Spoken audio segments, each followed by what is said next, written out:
listen to my recordings sometimes, like the last one, and in several places I hear astonishing negations, double negatives. Does that mean a positive? Does it mean a negative? Confirmed?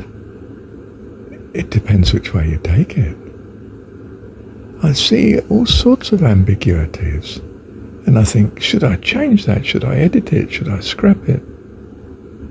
And then I think, no, it is an uncertainty, yes, and it gives them the freedom to hear it and accept or reject accordingly as they value. I'm not come to change the world, but to speak to those that have ears to hear. But to the rest, it's parables, you see, it's gobbledygooch, it's, well, so he's talking about sowing seed. Yeah, well, we know all that about farming. What does he mean spiritually? I don't get it, do you? No, I think it's a load of rubbish, Fair enough. You don't have to get it. Do you see why the literalist church persecuted the original Gnostic true church? Didn't like that ambiguity, so took it the wrong way and crossed it out. It could condemn it, and did, and burnt the Gnostics, not just their literature, over the next few hundred years, burnt them out wherever they could find them. Heralding in the Dark Ages, which we haltingly started to drag ourselves out of in the Enlightenment, which wasn't very enlightened, I can tell you. And from the absurdity point of view that the Enlightenment was Greek.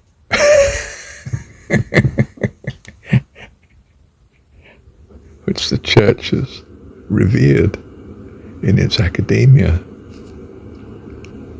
Not the Jesus story at all. So we resurrected a Pauline church, a nonconformist version in the end, more dogmatic than ever the church had been willing to be in its worldliness. You have a choice, believe in us or be damned. Well, of course, in fairness, that was the Roman view too. We are now going to be Christian. Do you wish to join or be executed? And then we're now going to be literalist fundamentalism. Do you choose to join or be killed?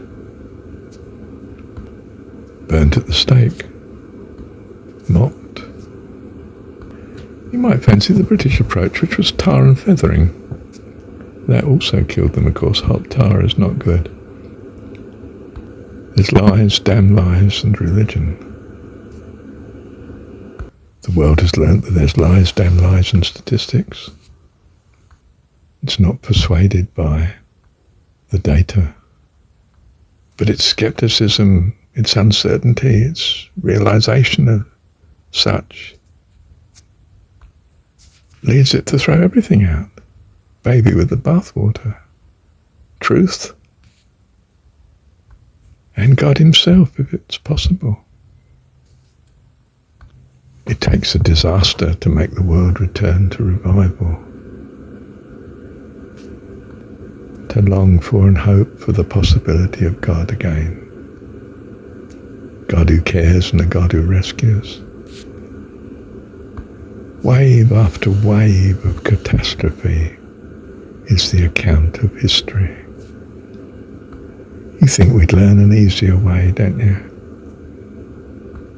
You'd think they'd just read the story of Jesus and get it.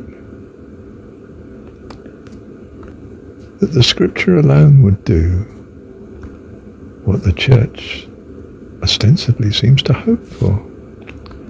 Well, except that it doesn't focus on the story of Jesus, it focuses on Paul and even the Old Testament at great length.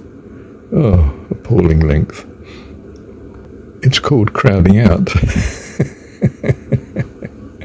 We crowd out the truth with a lot of other literature that we're worshipping alongside it.